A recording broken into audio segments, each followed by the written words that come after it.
Sunny by me. Well, here in St. James, it is clouding up, so I imagine we're getting rain this afternoon. Gersh, I've seen a note here, notification. The content is being sent to YouTube, Okay, Yeah. good. right? Thanks. So Yeah, let me start recording now. yeah. Okay. Hi, good afternoon, everyone. Welcome to our Christmas celebration of Poetry and Prose. This is our virtual Christmas meeting. So, Trisha, thanks for bringing the Christmas spirit. And I hope everyone have their glass of panchakram or their glass of wine or whatever to celebrate and bring the Christmas vibes to the meeting. This meeting is held on December 15th, 2024, and our lovely chairperson for this meeting is Heather to Ferguson. Heather, thank you so much for hosting, and I will hand the floor over to you. And thank you so much, Gersha. I just want to say this is the last meeting for 2024, and this has been a hallmark year because we've celebrated our 10th anniversary this year. And even though I haven't been here for the whole 10 years, I feel that this group has really given me a voice. As Krishna alluded to in a previous meeting, this is a group that is productive. We support each other, we celebrate each other. And this year we've celebrated every month an author of the month. And whether it be a new author or authors that have produced books, several books, members or non-members, we've really seen quite a variety of writing styles and some entertaining and informative books out there. So without further ado, let us start our list. We have quite a few readers. And our first reader will be Leslie Ann. Hey, Merry Christmas. The deceased Parandero. Joshua Lapino was dead. He had been dead for some time, but that didn't stop him from wandering around the village of Lucy Road. He wasn't a visible presence, so much as an obvious one. For instance, when housewives were cooking something delicious in the kitchen around 2 p.m. for the evening dinner, sometimes the windows and the doors of the house would just slam closed. Raps. Just so, just so. No wind in the place, nothing. At first, people didn't understand how windows and doors were slamming closed, just so. But then they heard the little telltale song of the shack shack that Joshua always kept with him and had been secretly buried with, unbeknownst to his mother, Francine Lapino. As soon as they heard that little shack shack song, the villagers knew. Joshua Lapino, though dead since last Christmas, was still wandering around the village of Lucy. Joshua had been driving his new red Cortina when he crashed into the river.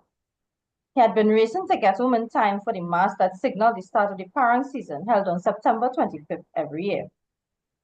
The mass had been scheduled to start at 7 p.m., and everyone from Joshua, Mother Kamdong, had told him not to hurry himself to drive from Port of Spain to Lucy Road. The road too bad. No lights on the road to guide him. Better to stay in Port of Spain and come up weekend. They all did. But Joshua was sure he could make it. He would make it. And he did. Because the whole village was processing into the church for the start of the mass when they heard the bang. Everyone ran to the noise and saw the red Cortina sinking into the river. The men jumped into the river water with no care for their fine parang costumes that had taken months to plan, buy, and stitch.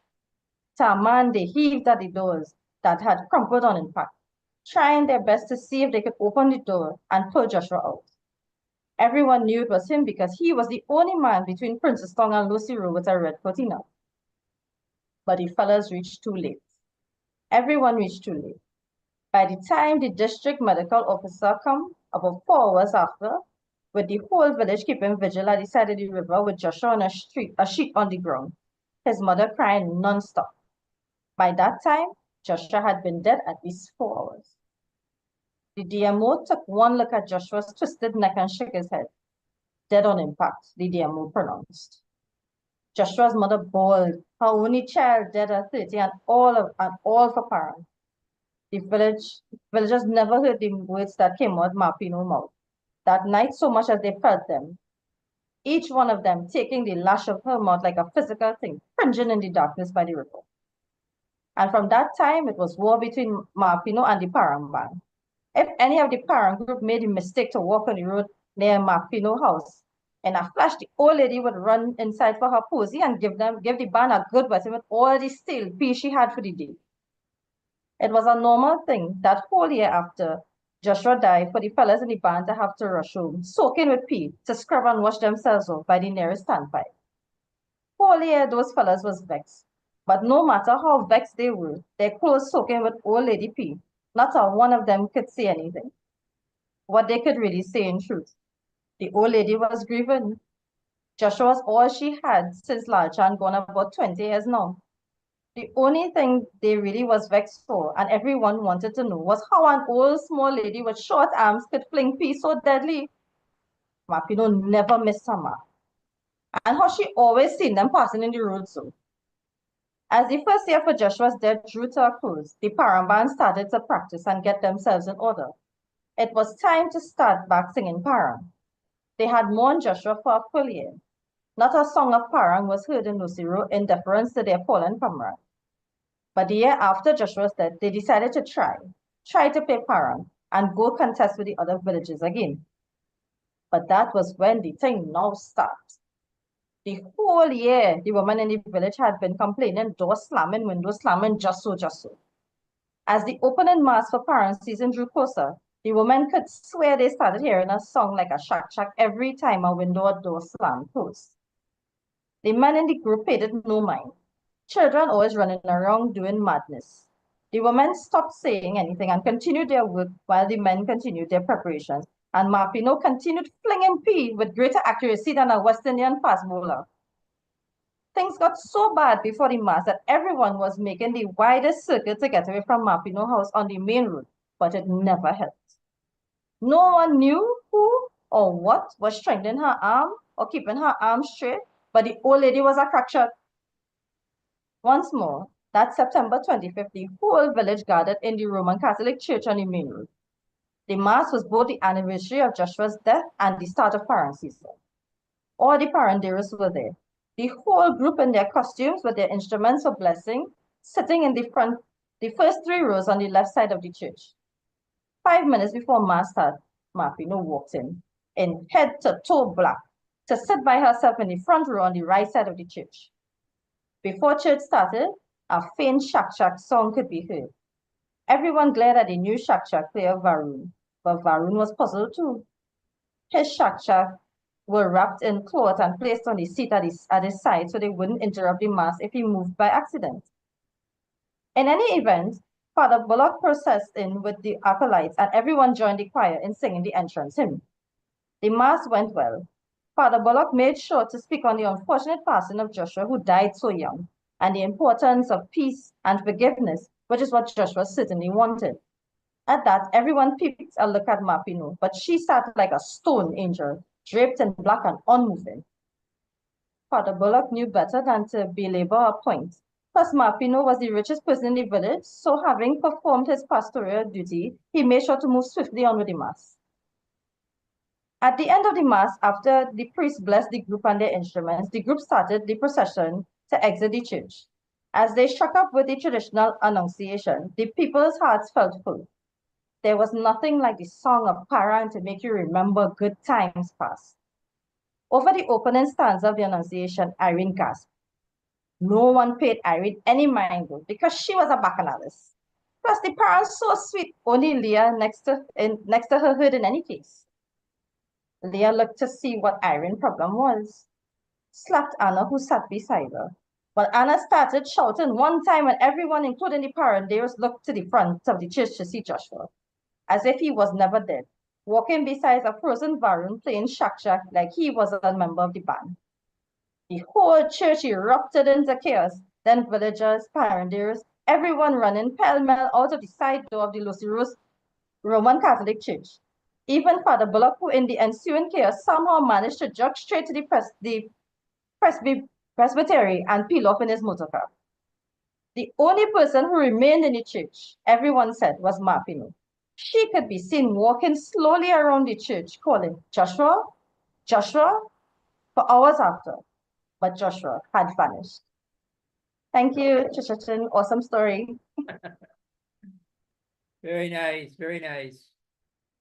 Thank you, Leslie Ann. Very entertaining. Thank you. Thank Any you. comments?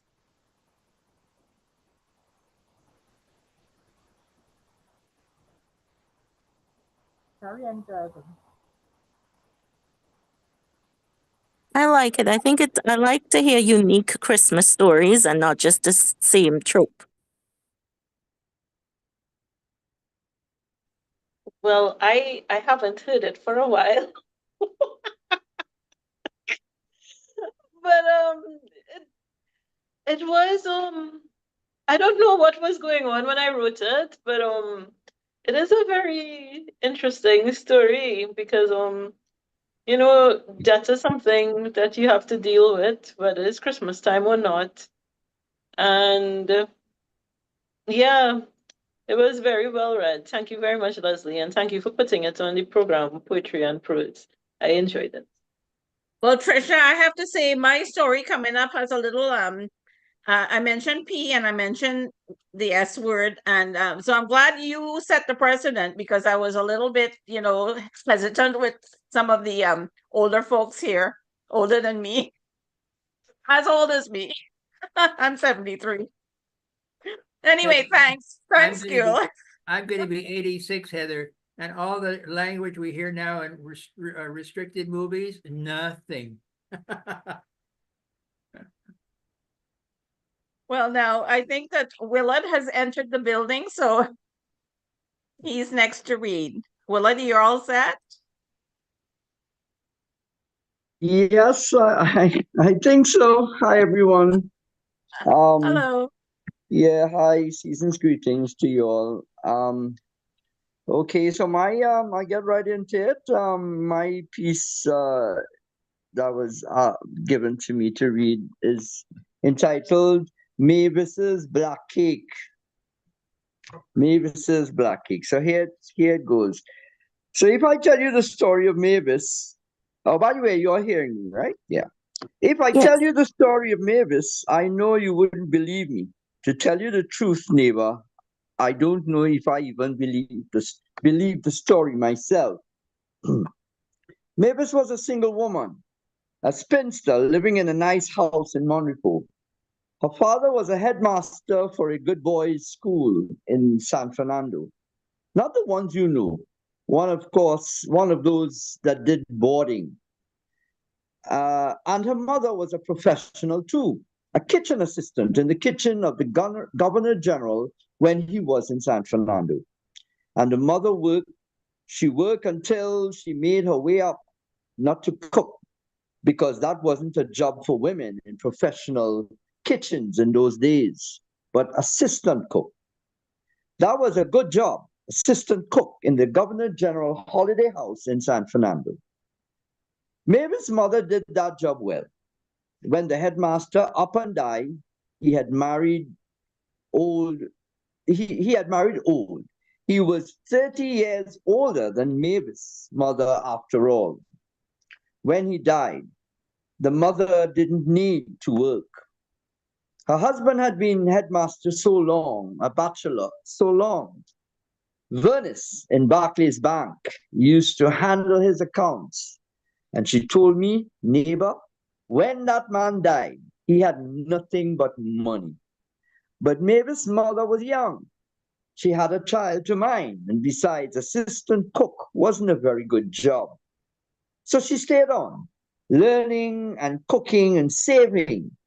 And Mavis grew well, neighbor. When I tell you that child grew well, good in school, singing and dancing, it had nothing that mother did not try for that Mavis.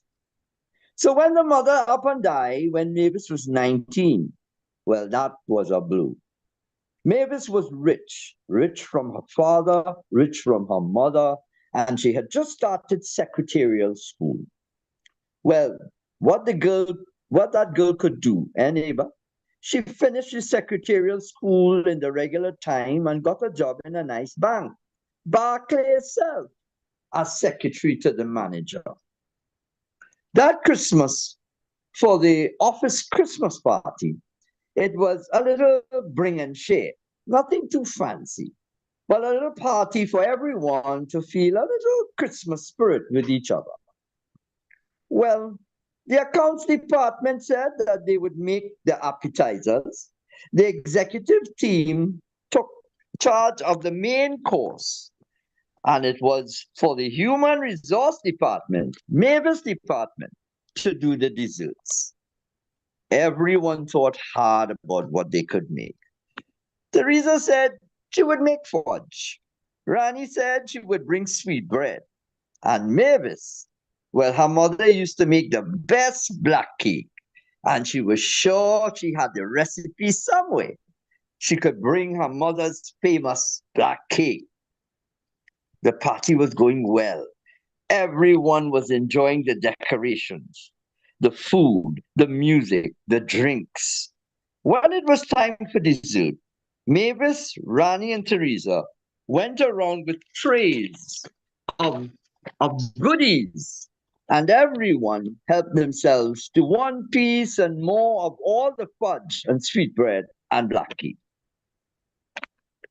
But a strange thing happened, neighbor. Although the people could bite into the fudge and sweetbread, try though they might, they could not bite into that black cake. Puzzled, some of the people wondered if it was some sort of rum fudge, as they tried to suck on it to soften it. But even sucking on it, no one could taste anything, and not even a knife. Like what Mr. Bonwasi from accounts used to try to cut it, made any difference. The thing would not cut. Everyone ate the fudge and sweetbread hastily. When Mavis went around to see if the black cake was eating good, they all smiled and nodded. Yes, dear, Mr. Bonwasi said. I will take a piece home to my wife. He nodded as he hastily wrapped his piece in a napkin and put it in his pocket. Lovely Mavis, Mrs. Harding said. Mrs. Harding from the executive team said as she eyed her slice on her plate. You must give me the recipe, she said, smiling as she prodded it around the plate with her dessert fork. It was only when Mavis happened upon the secretarial department gathered around the drinks table that she heard what was really going on. Mavis cake harder than a rock, Rani said, as she bit off a piece of rum and raisin fudge. Gil was all Teresa could say as she wolfed down some sweetbread with some ice cream. Mavis fled straight to the ladies' toilet, then slamming the door as she ran into a stall and locked the door behind her. She stayed there in the end stall, her feet on the bowl, so no one would know that she was there. As women came and went from her stall, she could hear how awful her black cake was, and that it was truly the worst thing anyone had ever eaten, as the women chattered and gossiped while they used the bathroom and freshened up their hair and lipstick. Mavis was miserable, smelling poops and peas and hearing gossip, some of buckets of the cleaning women, but even as they pushed their buckets in Mavis's could hear them say, well, everything tastes nice, yes? Except for that black cake. Mavis slammed open the toilet door, then ran out of the bathroom, her face covered so no one could see her. She ran out of the darkened, empty dining hall to her father's Mini driving home with tears streaming down her eyes. Mavis gave up on baking anything at all until the next year, when her mother's old press cycle cajoled her to bake a black cake from her mother's recipe books. It was for charity, they told Mavis. It was for charity that her mother's cakes always took the most at auction, especially the famous black cake. Mavis swallowed, thinking that maybe she'd done something wrong last year for the Christmas party. She resolved to try again. This time she followed her mother's recipe to the T, using all the heavy bottom 9-inch round pots, the best ingredients, everything. The ladies were ecstatic and advertised to their flyer that cakes worthy of the Governor General's own table would be available for sale. The day of the auction, Mavis's black cakes sold for the proverbial £1 and a crown. The prayer cycle was pleased as punch. Mavis had kept back one cake for all of them to partake of after the auction. The ladies were eager, eyeing the special china that Mavis had walked in with from her mother's English china collection to serve the delicious cake that they had so well remembered. Each church lady raised a merry cheers with a forkful of cake to each other as they put the cake into their mouths to savor the deep, moist richness that they associated with Mavis's mother cake. As the cake hit their tongues, the ladies, each and every one, started to gag. Some managed to gag their cake bits into their handkerchiefs. The more elderly went quick enough and just pat the forkful back onto Mavis's mother's elegant china. The more uncouth just spit the whole mouthful, but no matter how they got that cake out of their mouths, all the ladies rushed, also almost in unison, for the tiny glass of sherry at each table, setting to wash that taste away. Mavis, her face growing redder with every moment, watched as Mrs. Ledgerwood composed herself, silenced the others, who were still hackling and coughing with a look, and asked gently, "Are you sure you used fresh eggs there?" Mavis nodded yes, horrified that something may have been wrong with the eggs. She had checked each one. She was sure of it. Mrs. Ledgerwood nodded, smoothing her skirts. "Don't worry, dear. Don't worry. All is well." She turned then to whisper to Mrs. Carlyle in a low voice, but it carried as the whole room strained to hear. "You will have to refund the price of the cakes. Please do so quickly, dear. We can't risk the reputation of the auction." Mrs. Carlyle raced to the nearby phone and Mavis sat defeated as the ladies quickly cleared up her mother's plates, wrapped them, and sent her home. That's the end of it. Thanks for letting me read. Well, Willard, you put so much drama into that, and it was so wonderful. Thank you. What a catastrophe. Thank you, Willard. Thank you.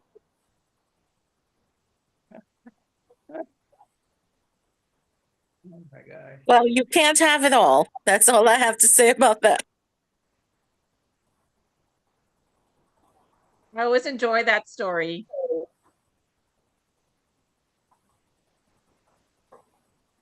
It was I could funny. see It was really hilarious. Yes. Yeah. Situation comedy. I like to say. Wonderfully read, Willard. Thank you. I could see Trisha was laughing all through that reading. That's Well true. done, Willard. Well done. I chose that Thank story you, especially Mr. for Lee you and to read. everyone. I enjoyed reading it. I found it was rather hilarious reading it. I too wanted to laugh. Oh my God. There's always something funny about food that doesn't taste good.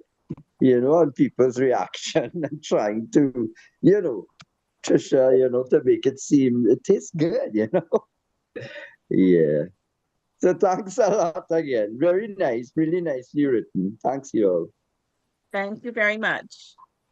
Well, if we can move right along now, Gershia, are you all set? Yep, I am all set. Okay. Okay, so this is a little different. I tried to go against the traditional Christmas grain.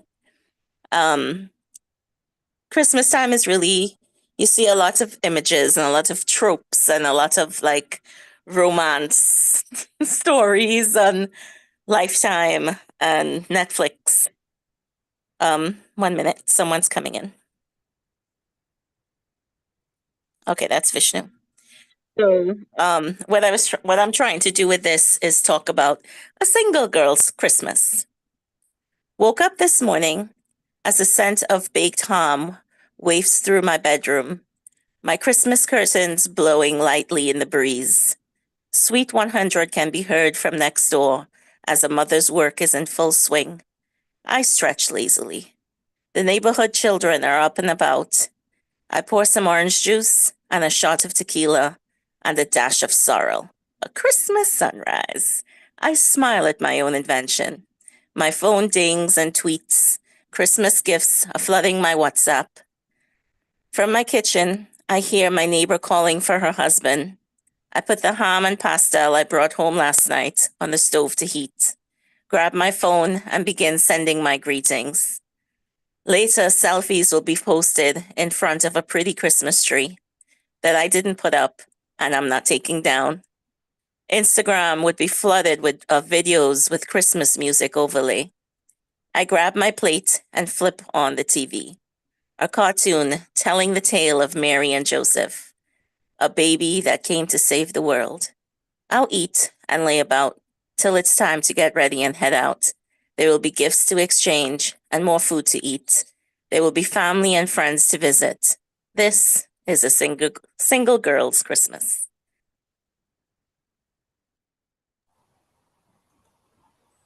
That was awesome, Trisha. A really good perspective. Thanks. I feel like when you're single, especially for Christmas, you have like two tropes that they tell, either the single girl that falls in love or the single, depressed, lonely Christmas. And I wanted to try to write something that would normalize, she still partook in Christmas. She has a Christmas curtain. She's going out. She's enjoying herself. So, Yeah, yeah. she still has her ham and pastel. So it's not a sad story, but it's not the traditional, Yeah. Yeah. It's really good. I Thanks. like it. Well, Gershia, Christmas is a time when families all get together. They usually end up bickering, and sometimes it's not always the picture that's painted. So it's fine if you're by yourself and having a good time. That's great. Absolutely. I like the tree I did not put up and will not have to take down. Exactly. Any other comments out there? Very good one, Trisha. Thanks, Harold. Yeah, very nice, Trisha. I enjoyed listening to it. Right, entertaining. Thank you. Thanks, Willis. Well, Gusha, I hope that next year you'll be writing from a different perspective. Not the single girl perspective.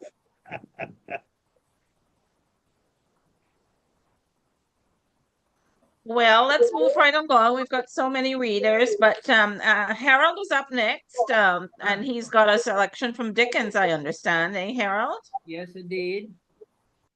I'm going to read from A Christmas Carol.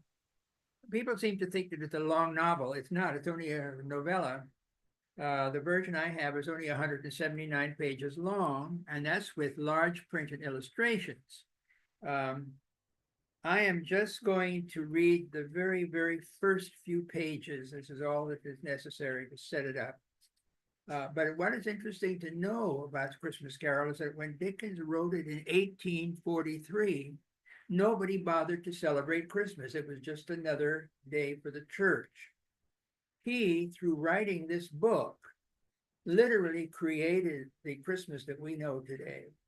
He stole a Christmas tree idea from Germany, carols from different places, and set it up. And when he wrote the book, his publisher didn't even want to publish it because he said nobody buys Christmas books. And when it was published, it created a sensation.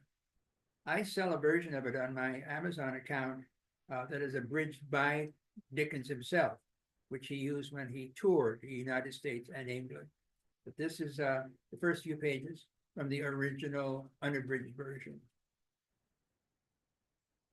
Marley was dead to begin with. There is no doubt whatever about that. The register of his burial was signed by the clergyman, the clerk, the undertaker, and the chief mourner. Scrooge signed it, and Scrooge's name was good upon change for anything he chose to put his hand to. Old Marley was as dead as a doornail. Mind, I don't mean to say that I know of my own knowledge what there is particularly dead about a doornail. I might have been inclined myself to regard a coffin nail as the deadest piece of ironmongery in the trade. But the wisdom of our ancestors is in the simile, and my unhallowed hands will not disturb it, or the country is done for. You will therefore permit me to repeat emphatically that Marley was as dead as a doornail. Scrooge knew he was dead, of course he did. How could he otherwise? Scrooge and he were partners for I don't know how many years. Scrooge was his sole executor, his sole administrator, his sole assigned, his sole residuary legatee, his sole friend, and sole mourner. And even Scrooge was not so dreadfully cut up by the sad event, but that he was an excellent man of business on the very day of the funeral and solemnized it with an undoubted bargain. The mention of Marley's funeral brings me back to the point I started from. There is no doubt that Marley was dead. This must be distinctly understood, or nothing wonderful can come of the story I am going to relate. If we were not perfectly convinced that Hamlet's father died before the play began, there would be nothing more remarkable in his taking a stroll at night in an easterly wind upon his own ramparts than there would be in any other middle-aged gentleman rashly turning out after dark in a breezy spot, literally to astonish his son's weak mind. Scrooge never painted out old Marley's name. There it stood years afterward about the warehouse door, Scrooge and Marley. The firm was known as Scrooge and Marley. Sometimes people new to the business called Scrooge Scrooge, and sometimes Marley. But he answered to both names. It was all the same to him. Oh, but he was a tight-fisted hand at the grindstone, Scrooge, a squeezing, wrenching, grasping, scraping, clutching, covetous old sinner, hard and sharp as flint, from which no steel had ever struck out generous fire, secret, self-contained, and solitary as an oyster. The cold within him froze his own features, nipped his pointed nose, shriveled his cheek, stiffened his gait, made his eyes red, his thin lips blue, and spoke out shrewdly in his grating voice. Frosty rime was on his head and on his eyebrows and his wiry chin. He carried his own low temperature always about with him. He iced his office in the dog days and didn't thaw it 1 degree at Christmas. External heat and cold had little influence on Scrooge. No warmth could warm, no wintry weather chill him. No wind that blew was bitterer than he. No falling snow was more intent upon his purpose. No pelting rain less open to entreaty. Foul weather didn't know where to have him. The heaviest rain and snow and slail and heat could boast of the advantage over him in one respect. They often came down handsomely, and Scrooge never did. Nobody ever stopped him in the street to say with gladsome looks, "My dear Scrooge, how are you? When will you come to see me?" No beggars implored him to bestow a trifle. No children asked him what it was o'clock. No man or woman ever once in all his life inquired the way to such and such a place of Scrooge. Even the blind men's dogs appeared to know him, and when they saw him coming on, would tug their owners into doorways and up courts, and then would wag their tails as though they said, "No eye at all is better than an evil eye, dark master." But what did Scrooge care? It was the very thing he liked, to edge his way along the crowded paths of life, warning all human sympathy to keep its distance, was what the knowing ones called nuts to Scrooge. Once upon a time, of all the good days of the year, on Christmas Eve, old Scrooge sat busy in his counting house. It was cold, bleak, biting weather, foggy withal, and he could hear the people in the court outside go wheezing up and down, beating their hands upon their breasts and stamping their feet upon the pavement stones to warm them. The city clocks had only just gone 3, but it was quite dark already. It had not been light all day, and candles were flaring in the windows of the neighboring offices like ruddy smears upon the palpable brown air. The fog came pouring in at every chink and keyhole, and was so dense without that although the court was of the narrowest, the houses opposite were mere phantoms. To see the dingy cloud come drooping down, obscuring everything, one might have thought that nature lived hard by and was brewing on a large scale. The door of Scrooge's counting house was opened that he might keep his eye on his clock, who in a dismal little cell beyond, a sort of tank, was copying letters. Scrooge had a very small fire, but the clock's fire was so much smaller that it looked like one coal. But he couldn't replenish it, for Scrooge kept the coal box in his own room. And so surely as the clerk came in with the shovel, the master predicted that it would be necessary for them to part. Wherefore the clerk put on his white comforter and tried to warm himself at the candle, in which effort, not being a man of strong imagination, he failed. "A Merry Christmas, Uncle, God save you," cried a cheerful voice. It was the voice of Scrooge's nephew, who came upon him so quickly that this was the first intimation he had of his approach. "Bah!" said Scrooge. "Humbug!"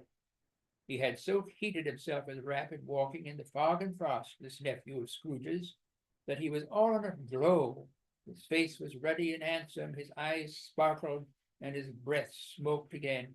"Christmas a humbug, Uncle," said Scrooge's nephew. "You don't mean that, I am sure."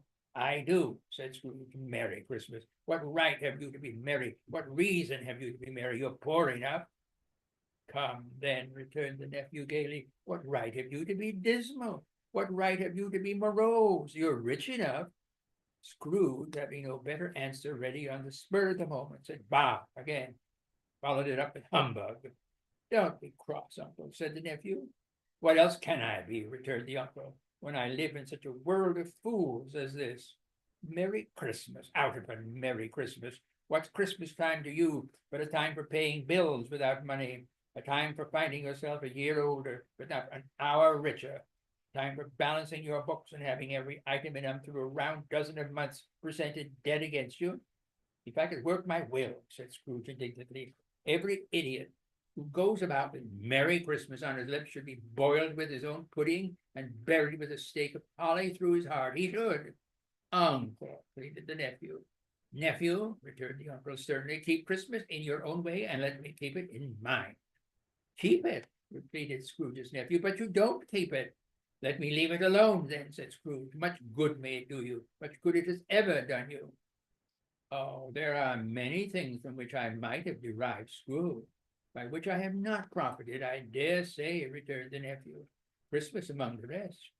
But I am sure I have always thought of Christmas time, when it has come round, apart from the veneration due to its sacred name and origin, if anything belonging to it can be apart from that, as a good time, a kind, forgiving, charitable, pleasant time. The only time I know of in the long calendar of the year, when men and women seem by one consent to open their shut-up hearts freely and to think of people below them as if they really were fellow passengers to the grave, and not another race of creatures bound on other journeys. And therefore, Uncle, though it has never put a scrap of gold or silver in my pocket, I believe that it has done me good. and will do me good. And I say, God bless it. And that's it. Thank you very much, Harold. It's nice to know where the Christmas as we know it has come from. Thank you. Oh, yes. There is actually a film called The Man Who Invented Christmas that tells about the writing of A Christmas Carol. And it's a fantastic film, especially for writers, because we really get the idea very vividly of how ideas come and how characters are born in a writer's mind. It's an amazing movie.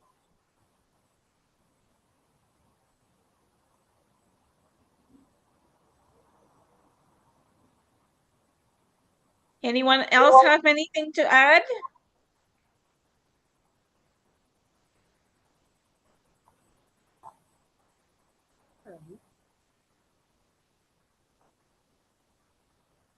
I enjoyed the reading, Harold. Thank you. Thank you. Well, next on the list is Cynthia. Cynthia, are you all set? Yes, thank you. Okay. My piece is Christmas Through the Years.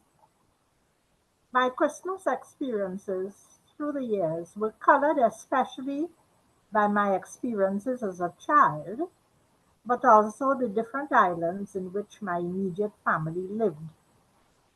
The impressions which are strongest are the lovely atmosphere at the family home where I now reside. Since the family was large and there were always staunch friends visiting, there was always a lot of laughter here. However, since my immediate family moved every few years on account of my father's occupation, I have a wealth of varied experiences. As a very little girl living in Tobago and then St. Lucia, I have few recollections. But in Port of Spain, at Fieldale, which is where I am now, when very young, I had my grandparents, aunts and uncles, and visiting friends. Very happy days, black cake, sorrel, ginger beer, punch creme, etc. But overriding these aspects was the atmosphere. The focus on going to our church service early on Christmas morning and then returning to a light breakfast since the big preparation was for Christmas lunch. Prior to the big day, my Aunt Daisy would sit on her bed to wrap gifts. She enjoyed that task, and the image of her using my grandmother's lapboard remains etched in my memory.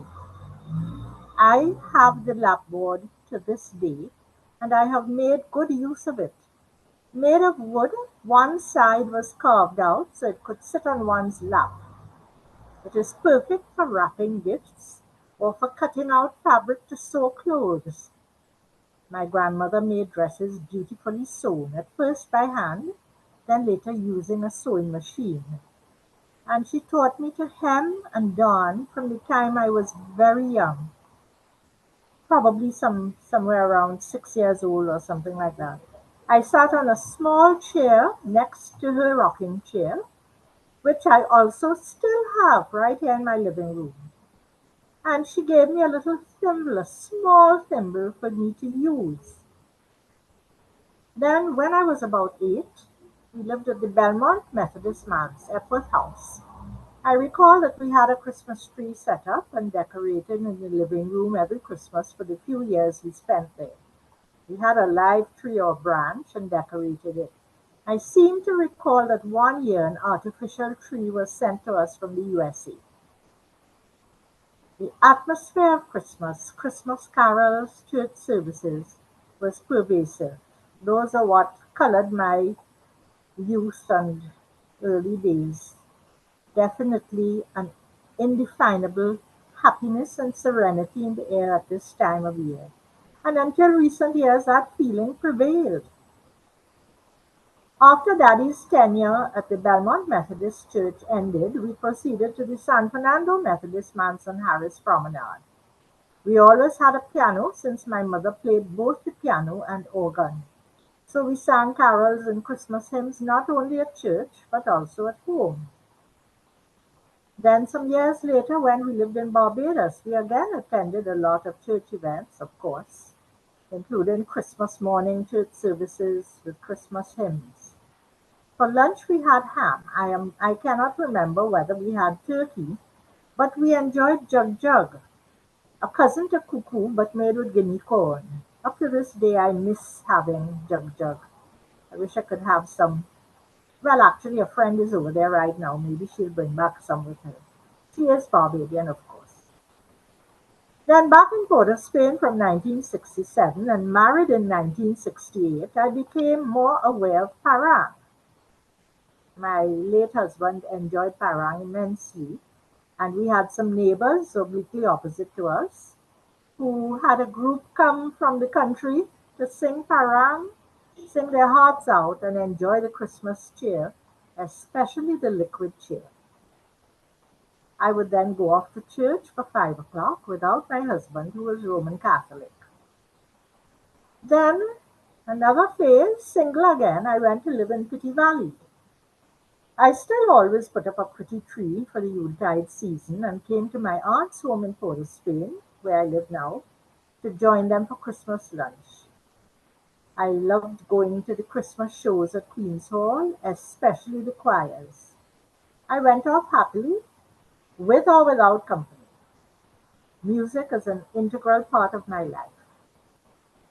A few years later, having retired and changed jobs, I still put up a tree, attended Christmas church service, and spent the rest of the day with the family.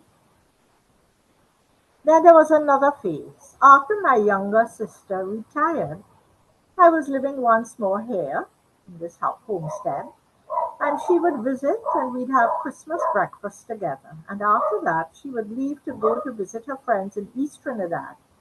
A lot of her life was spent in St. Augustine because she used to work, she was a librarian at the UWE Library, and then she started up the Woodin Law School Library. So she always went off to enjoy, Christmas Day and Boxing Day with her friends.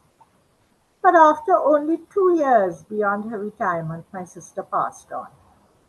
So I would spend Christmas Day alone, relaxing and watching Christmas movies. And now in my later years, I simply enjoy the quiet days and evenings. I continue to bring out a tiny Christmas tree. Just before coming on here, I brought it out. It's not yet finally decorated, but the lights are on, so maybe later or tomorrow morning it will be up. I have never been someone to feel lonely, and there are many persons who keep in touch with me, so my day-to-day existence is in no way dull. My way of looking at life is to adjust and adapt to changes which are bound to come. I think back to days past with fondness, but live very much in the present. My Christmas season is still filled with music. Many friends keep in touch, and I keep up with church more online now and on TV, and still look at a lot of Christmas movies because they don't tax you. They are quite happy and joyful. So that's my life in a nutshell. Thank you for listening. Thank you very much, Cynthia. Yes, that's Wonderful. fine, Cynthia. Very much, very nice, Cynthia. Thank you very I much. enjoyed it. Really deep. Enjoyed listening to that. It was really enjoyable, Thank Cynthia. you. Thank you for sharing. You and I are on the same. You and I are on the same page, Cynthia, about living alone and letting it go day by day and enjoying life. Absolutely true. That's right. Yes.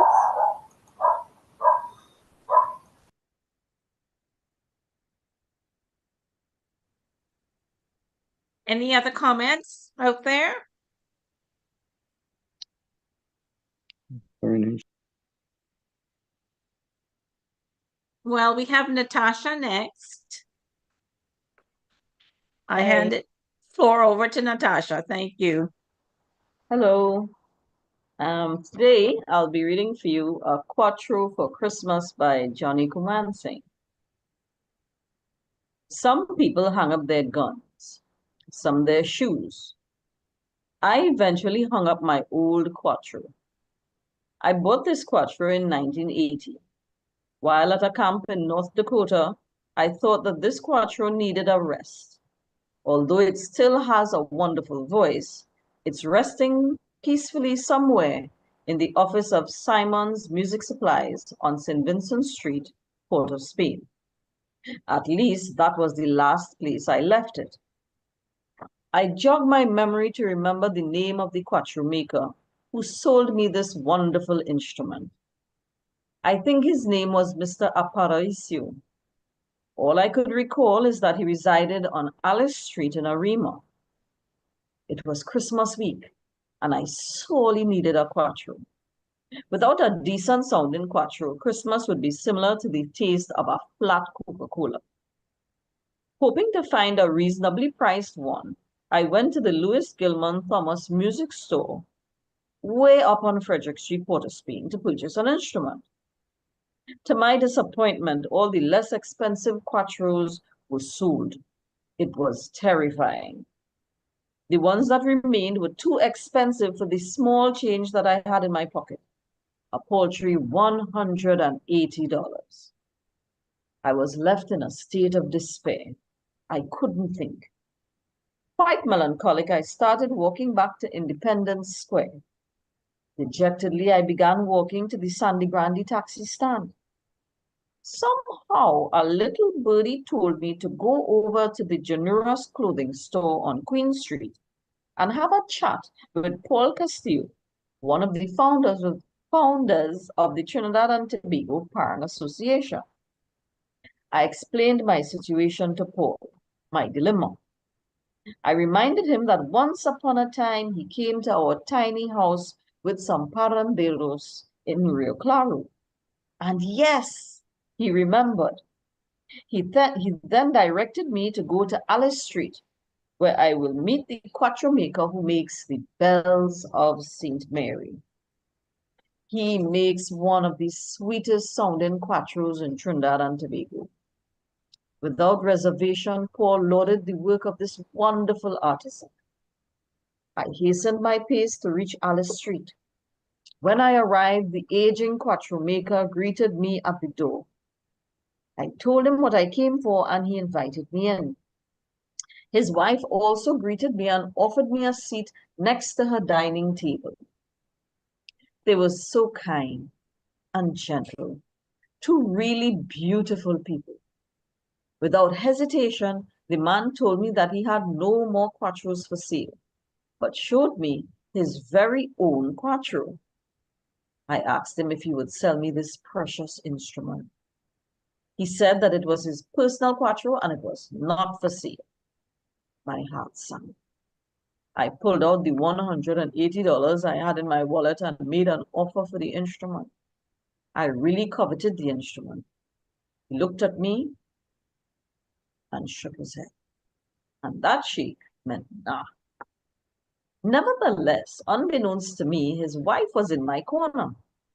She said, "Give the boy the quattro now. You don't even play it no more." I blurted out, "Yes." I instantly reminded him that he could always make one for himself. It seemed that he was not going to crack. This was a special quattro. The back of the instrument was not made with cedar like all the other quattros I played.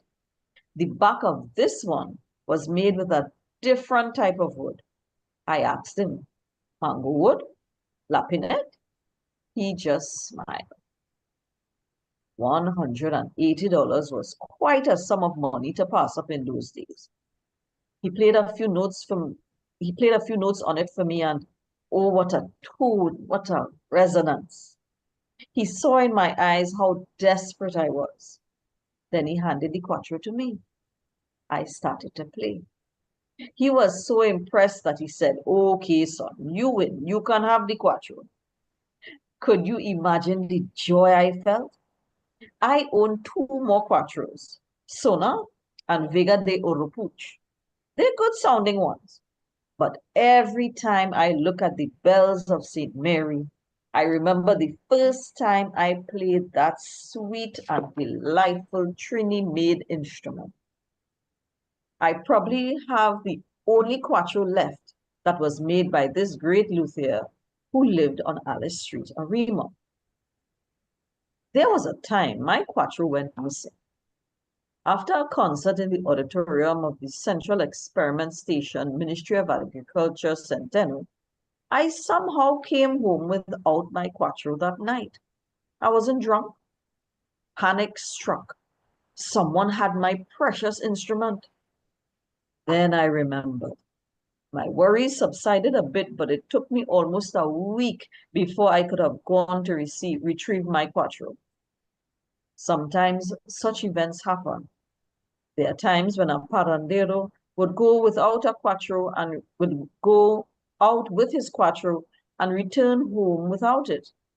In those days, much value was not applied to such instruments, and when parang time comes around, he would have to go and buy another quattro.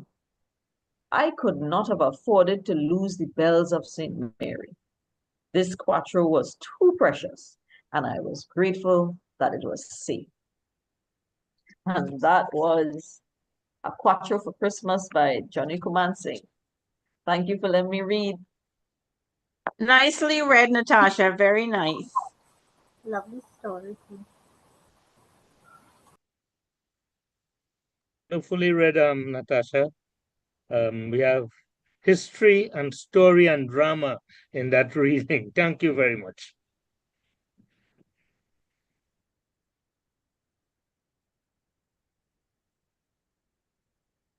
Well, Motilal, you're next.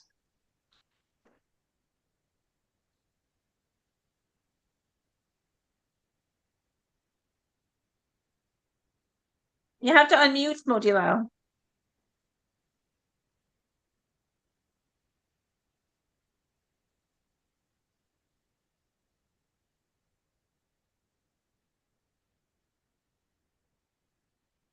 Thank you. Hope you're hearing me. Yes, my we can hear. story is by Trisha Chin.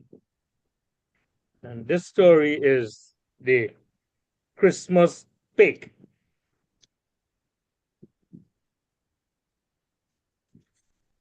Lorena didn't like the look of the last piglet that her husband Ram had brought home. Out of the litter of 5 that small boy sow had dropped that August, Ram had taken 3 for fattening, 1 each for his favorite fatting time at Christmas, Carnival, and Easter. Of the 3, 2 of the piglets were good, rushing to their feet like all hell break loose every day without fail. But the third boy, that third, Lorena's eagle eye picked up from the get-go that the third piglet didn't rush to the feed. He always took his cool time and watched Lorena the whole way as he walked through the trough. From since the first night she fed the piglets, Lorena marked him, the third piglet, as he walked slow, slow, slow. His little curly tail pointed straight up in the air like he was Princess Margaret. From the first night itself, she knew that he was different from the other piglets. Because of this, she watched him as he behaved the same way every day without fail. After a few months of feeding, Lorena knew for sure that she definitely didn't like that third piglet. If it was possible to say that her blood didn't take the pig, then Lorena would have said that her blood didn't take the pig at all. Mind you, Lorena was no new hand to this business, as Ram used to tell everyone. From the first time I meet Lorena, she rolling in mud. Ram would say, Ram would slap his knees, roaring with laughter, as he told anyone, all and sundry, that Lorena was a true pig girl. To his mind, almost living in the stall with the pigs, because she could catch piglets with an ease that he had never seen before. Usually at that point in the story, he would hug his wife with no small amount of pride in her piglet catching accomplishments, while Lorena would be blushing furiously because she never liked for all kind of people to know their business. But Ram didn't care. It could be carpenter, the neighbor, even his boss. He felt no shame in his story, and he would often plant a big kiss on Lorena's forehead too, holding her even closer as she tried to squirm, almost like a piglet herself, out of his grip.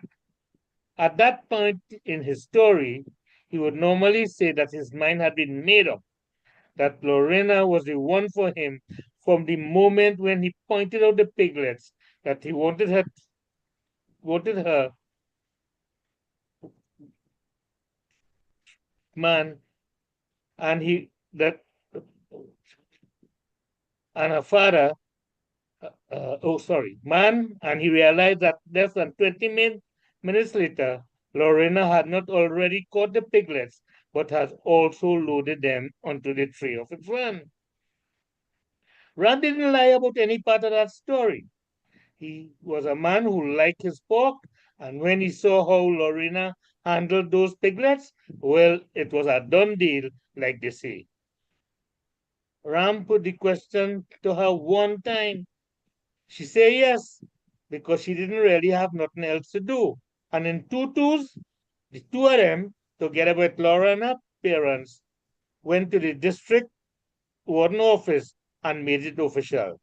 Since then, the two of them had been saddled together for the last 12 years, with Ram doing his full work at Tech by day, but after work and on weekends, he would help Lorena around the house, and oh boy, what a house it was. When Lorena married Ram, she didn't know him to be a no millionaire. She was expecting a simple thing, a little house with a pig here or a chicken there, normal thing, like the house she grew up with her parents. But Ram's house and his yard and the full extent of his property took her by full surprise and then some. So much so that the first time he took her around the whole thing, her mouth fall open. And it was only when he laughed and said, "Close your mouth, girl," that she realized that she had been standing, eyes open big, and mouth agape like a fish. Ram's house was normal enough, nice upstairs and downstairs, that only he lived in, but nice, everything proper and in its own place, new, modern, no expense was spared.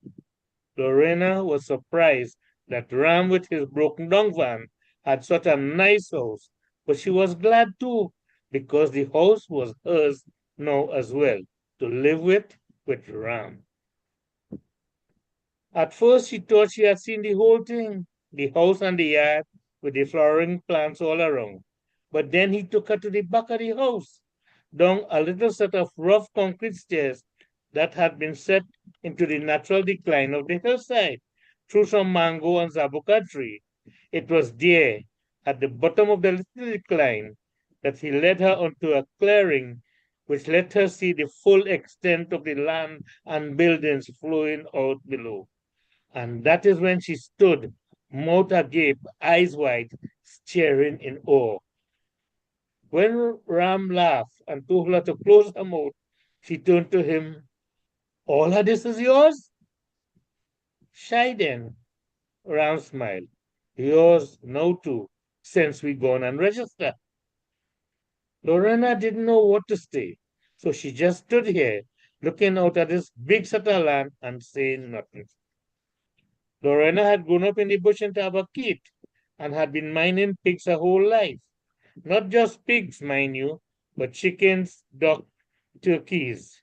Sometimes, when her father went hunting and killed her mother with young, he would bring the young maniku or deer or lapo or guti, and she would raise those too. But that come like nothing compared to what Ram had married and brought her to in Tortuga. From what she could see, Ram had acres and acres of land. Some were planted with what looked like pumpkin and other crops she couldn't make out. From her position on the little hill, she could see sheds, more than one, all nice and new. In the silence of the clearing, her ears picked up the lowing of cows in some far pasture, and the distinct smells that came from animals. Lorena had been born to farm life, so she widened her nostrils, and with one deep inhale, she picked up not just the smell of cows and chickens, but also the smell of pigs. The smell of animals' waste lingered in the air through the sheds, way downhill, past the fields of pumpkins and other vegetables. As she turned to Ram, her face red with unasked questions. He understood at once. Don't worry, girl, he said, coming closer to rub her back and put a kiss on her temple. I have people who see about all these things. All you have to do is to keep the house tidy and take care of the little farm right here by the steps. He raised his chins to the little farm, and Lorena turned around to see the little sheds that she didn't notice before, with one or two chickens, a cow, a goat. As she smiled in relief, her shoulders sagged, and Ram felt the tension leave her body. He laughed then, catching her up in her arms and spinning her around. What? You thought I'd bring you here to do all this work? Lorena blushed, red, and mumbled into his chest. I was wondering. Ram laughed and shook his head. He took her hand then and led her to the nearest shed, where she saw the piglets she had caught for him that September. They get well fat, she noticed, looking at the piglets chowing down on their own clean stall. That's the plan, my dear, that's the plan. Ram pulled her into his arms and kissed her long, slowly, passionately, right there by the pig pen. That was how their married life and Ram's annual tradition with the Christmas pigs began. Thank you, and thank you, Trisha, for allowing me to read your lovely story. Very, very nice. Nicely read, Motilal. Trisha, I love that story, because I grew up in Penal by Pigpen too. Yes, thank you, Heather and Moti. Yeah, it's kind of terrible that they had a passionate kiss by a pig pen now that I think about it. But I I've guess never in my life ever heard a story about a pig that wasn't a great story. There's something about pigs that make great stories. I think so. They're tasty. No. Those who grew up in the country would understand. Exactly. My first word was pig, Motilal know my parents' property there, so he know we had a pig pen there. Any other comments from anyone?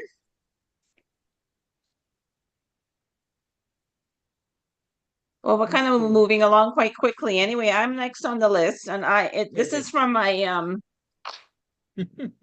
my book that's just out there. Motilal, you got a copy of it. When Santa Was a Trini. Here we go. Ever since Sunnylal gone foreign. Oh yes, there it is. Ever since Sunnylal gone foreign, nobody back home hear from him. It like he fall off the face of the earth. What nobody know was that he was catching the ass in New York looking for work. He's sleeping in shelter and going to food bank for meals and thing. Then he see a sign that says sign up for a free course with a job opportunity. He sign up. It was a school for Santa run by the big guy himself, who fly down from the North Pole to teach potential Santas for the upcoming Christmas season so they could go out in the malls to represent. Sunnylal was already carrying a good-sized doll bag, so he was a natural. He became teacher's pet. He study hard, do well, and get a job as the main Santa in Macy's department store. One day, a week or two before the big day, he get a call from the North Pole. It was the Santa Claus. He say, Sunnylal, I'm in a pickle. I have an attack of gout and cannot make my rounds this year. Come up here and take over for me, and I will pay you handsomely for giving me a pullout. Sunnylal drop everything and he take the next plane up north. From the time he reached, he shivering. It ain't playing cool, eh? He exclaimed, pulling the threadbare coat he get from Goodwill close to his body. Santa had his list of things for him to do, places to go, reindeer to harness up, and so. It makes Sonilal head spin. Thank God the elves were looking after the gifts for the children worldwide, loading them up on the sleigh and thing. It would be up to him to unload them at each destination, climb up roof, shimmy down chimney, and lay out presents. He also had to eat the cookies and drink the milk they left for him. I can't diet at this rate, he complained, as if he ever tried to diet before. Well, Christmas night, as soon as it get dark, Sonilal take off. The damn reindeer and them were going so fast, he had that queasy feeling he had on the plane leaving Trinidad earlier in the summer. He hung on tight. They fly over Russia, going down to the Far East, make the rounds there, swing across the Pacific, do North and South America, and the last lap was Caribbean. Man, I can't go Trinidad and not stop off home, he told the reindeer. Hang a left and prepare to descend. But it's when they come to Trinidad that things break away.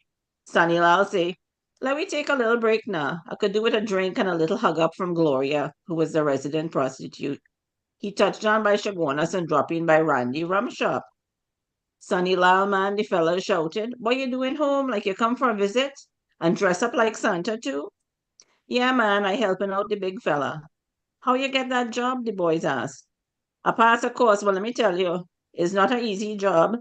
Today, children too spoiled. Long ago, it was a little dolly or train set, but today, everything heavy is Xbox, big computer, cell phone, and Peloton and thing. You ever try and pick up one of that? You go break your ass. Look how my back hurting me. Come, drink up with me, the fella said. A little lime may go hurt you, and they poured some puncheon down Sonnilal's throat. The reindeer and them were waiting in the parking lot. So many people came out to see these strange animals. There were onlookers for so crowding around. The reindeer started to shut up the place, snapping their feet nervously and getting impatient, ringing the bells on their harness. Them damn reindeer, said Sonilal. They'll smell up the place and throw wind in my face when we flying through the air. Man, is a hell of a job. Everybody laughed. Sonilal lime away the night with the homeboys. Near morning, he straightened up. Let me go, eh? If morning light come and I ain't reach back by the North Pole, it could be hell to pay. And with that, Sonilal get up to leave. That is when he get the shock of his life. Sleigh gone. There's the reindeer shit and bag of coal for naughty children that was left in the yard. Look up there, somebody exclaimed, pointing up in the sky where the light was already a little pink. There, against a cloud, was the silhouette of a team of reindeer flying across the sky towards the north, harness trailing behind them, but no sleigh. Like somebody thief the sleigh, someone said. You can't leave anything unattended in Trinidad, man. Ain't you know they could thief it? Oh, Lord, what go do now, Sonilal moaned. He sobered up right away. Quick, Sonilal, call up Santa on his cell phone. I have to confess, I parked the sleigh for a short break by home and somebody thief it. The reindeer and them on their way back home on their own. Sonilal choked back tears. No worries, Santa laughed. I should have warned you about certain countries. The same thing happened to me once in Rio when I stopped off for a pee break. Besides, I have a few spare sleighs. I did not give you my best one. I will let the insurance cover it. Do take some time off home to recuperate and have a good Christmas with your family. I will email you your pay with a handsome bonus immediately. Sonilal heard a ding on his cell phone and just saw the money was in his account. When he see the amount, he let out a whoop. Man, it's more money than I ever see in my life. I good for the next few years. I ain't care how rich you get, you know, said Randy, the rum shop owner. Take the hose and wash down all that reindeer shit from my yard, you hear? So Christmas morning dawned with Sonilal cleaning out the reindeer droppings from the yard. Later on, Sonilal went home by his mother where he surprised her in his Santa suit. Man, it was bacchanal for so. He gorged himself on all the food he had not eaten in a while. Boiled ham, aloo pie, curried duck, dal puri, pone and black rum cake, sorrel and punch de creme. No thought of diet now. It was the happiest Christmas Sonilal had in a long while. A week later, he greeted New Year's with the usual fete, partying long past midnight. Next day, he gone by the beach with the boys and them. Life sweet, too bad. He gave no thought to going back in foreign. People touted up so much, but he now know how life hard over there. Boy, let him keep the foreigner. Give me the sunshine instead any day, he said, whenever anyone asked him if he going back overseas. A couple of months later, Carnival rolled around. Sonny Lal went Port of Spain with the fellas and them. They hit up all the hot spots to have a little jump up and see Mass. Savannah, Queen Street, Charlotte Street, and more. It was at the corner of Park Street and St. Vincent Street by Green Corner he see Santa's sleigh. It was painted white with silver dust and had the Snow Queen in it with the Winter Wonderland band. Drunk to the gills, Sonny Lal thought he was seeing things. He blinked a few times. He closed his eyes tight. Then he opened his eyes again. Sleigh still there. He raised a bottle of rum to his lips and took a long drink. Only in Trinidad, he said. And then he laughed out loud and staggered away, shaking his head. And that is how Santa's sleigh ended up in a carnival band in Port of Spain. The end. Thank you. Oh my God. I loved it, Heather. Thank you, Heather. Very nice. Very good. Very enjoyable. Well, you know, Gusha, you say you wanted something different than your usual Christmas thing, eh? Yes, I did. You did not. It lived up to all the hype. I loved it. Well, I had fun writing it. You know, when you're living here in foreign and you're sick and tired of winter, you have different angles, you know, to the same old story. Lovely, lovely. Well, this book was put together by Harold, you know, so he's an integral part of our little group here. It's a really good story, Keep Heather. writing, Heather. Keep writing. Thank you, Trish. That's really great coming from me, especially. I've enjoyed your work so much. Now I guess we can move along to Vishnu is next.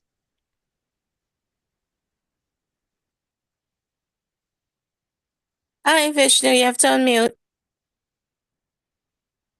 Is he there? Oh, yes, there he is. Okay, I'm ready. So my story is called, well, not my story, A Christmas of Nothing by Dr. Johnny Kumansi. In almost everyone's experience, there are times when they are up and there are times when they are down. In our house, this was the scenario every day. Christmas time was no exception. Christmas is a time for enjoyment, good food, and the niceties that people look forward to all year long. But then when there's nothing with to celebrate, the joy diminishes like a dying sun in the west. Well, there was a year when our house was dry as the hills of Gilboa, nothing to be expected. A hardship unmatched. Nevertheless, hope for a Christmas blessing was always high. We always prayed for better times. That year, poverty got the better of us. Food was scarce, and there was always a struggle to meet the monthly payment for rent. Around that time, I was attending Northeastern College, and part of my education at school included agricultural science. Note well, at NEC, I was very astute regarding my attention to agriculture. I somehow knew that if I understood how to grow food, that I will never be hungry. I love the land. In the school's 2-acre plot, we cultivated a variety of crops. I spent most of my free time there. As part of the practicum, the school involved a few agriculture students in the raising of broiler chickens. I found myself quite engaged in the preparation of the site for the chicken coop. When it was time to erect the building, I was chief cook and bottle washer until we spread the sugarcane bagasse for the arrival of the old chicks. I can't remember how many chicks we introduced to the coop, maybe 200. Hello? Vishnu, we can still hear you. Okay, all right. Maybe 200. Nevertheless, we were given the routine to tend the chickens for 8 weeks during the Christmas term. Needless to say, our house promised nothing for Christmas. There was a somber atmosphere of despair and hopelessness. Many factors contributed to our demise, of which I will make no mention. Despite our efforts to plant a kitchen garden, which we hope would have supplemented part of our diet, sad to say, the garden was fraught with failures. Nature wasn't so kind to us this year. The few roots of cassava became infested with a worm that destroyed the apical buds of the plant, causing the yield to be quite small. Bodi did not appear as expected, but we had okra in abundance, stretching from the road to the end of the allotment. The line of okra trees went crazy with their production. During this time of food scarcity, we had whatever cassava root we could have harvested. Almost all the roots were small, lean, and tiny, but we managed it. Complementing the cassava, almost every day we had boiled common fowl eggs, a few bodi, and boiled okra seasoned with salt, black pepper, and cooking oil. We followed my mother's mantra, eat little and live long. She also said to us, if you don't want it, still on by it. You had to make do with what we had. So the okra remained and dried on the trees. We collected almost 5 pounds of dried seeds in the season. Wondering what to do with the dried seeds, someone from the church we attended told my mother to plant or to pass the seeds in a pot and grind them to make a kind of juice for us to drink. She did as she was told. And I was surprised. The custom was quite refreshing and tasty. I will never forget the ventures of my mother to provide food for us.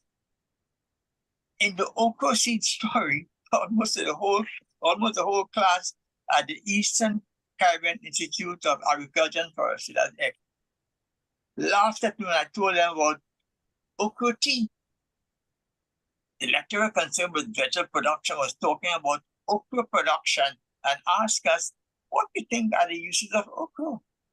Everyone knew that okra is used primarily in the preparation of crab and callaloo, the national dish of Trinidad and Tobago. No one ever heard about okra tea. In the wake of this new information and ensuing laughter, I was labeled the nickname okra tea for at least a couple of weeks. Returning to my experiences at school, Christmas we came with the receipt of 2 huge broiler of chickens. The chickens were almost 7 to 8 pounds each. They were nice, healthy birds. My mother was overjoyed with the fact that at least we were having chicken for Christmas. But that was not all. The day before Christmas Eve, after having received permission from Mr. Kevin Blanche, my agricultural science teacher, I went up to the school garden to see what I could have found to bring home for Christmas. To my consternation, the dwarf pigeon peas trees were in full fruit. Pea seeds were planted about 3 months before.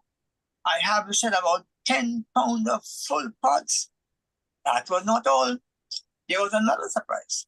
Some stray sweet potato vines that we removed from the garden were thrown into a heap of well-rotted bagasse and vegetable material. Literally a compost heap. The vines looked rotting. I noticed that the vines looked a bit shabby and dry, so I ventured to investigate why. Lo and behold, about 18 inches deep in the middle of the compost heap was a nest of what to me looked like a huge, smooth, round eggs. Light pink in color. I became sort of frightened for a moment until I realized that the extremely fertile conditions of the compost created the optimum condition for the production of sweet potato.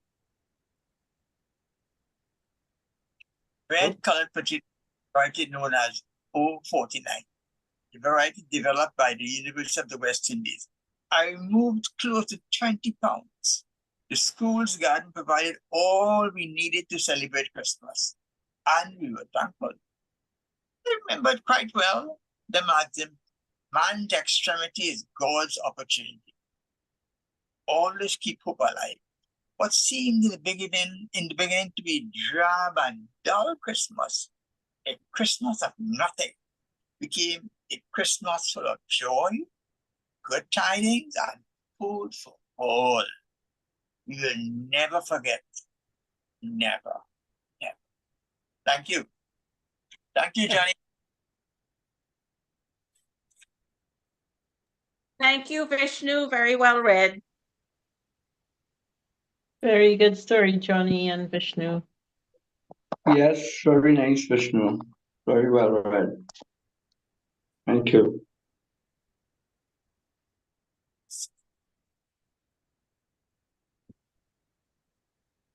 Any further comments? Well, you know, this isn't a direct comment, but I was remembering while he was reading, some friends in Santa Barbara, California, had ordered a big bag of stair manure for their backyard plants. And unbeknownst to them, the bag contained seeds. And when they spread out the manure, they had cherry tomato seeds growing all over their backyard. They were like little Christmas trees with these beautiful red baubles all over them.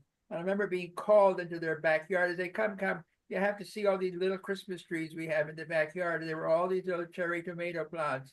Hilarious.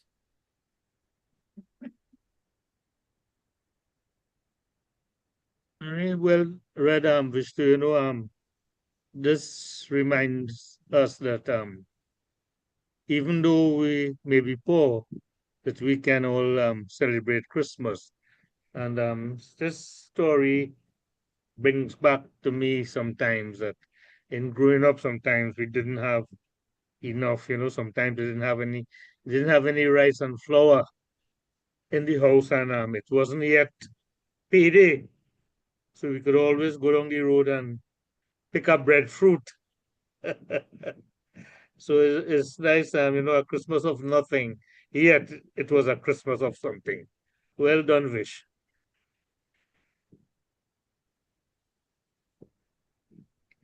And you know, I want to thank now Johnny Kuman Singh and Trisha Chin for allowing us to feature their work today. Thanks, Trisha. Johnny's not here.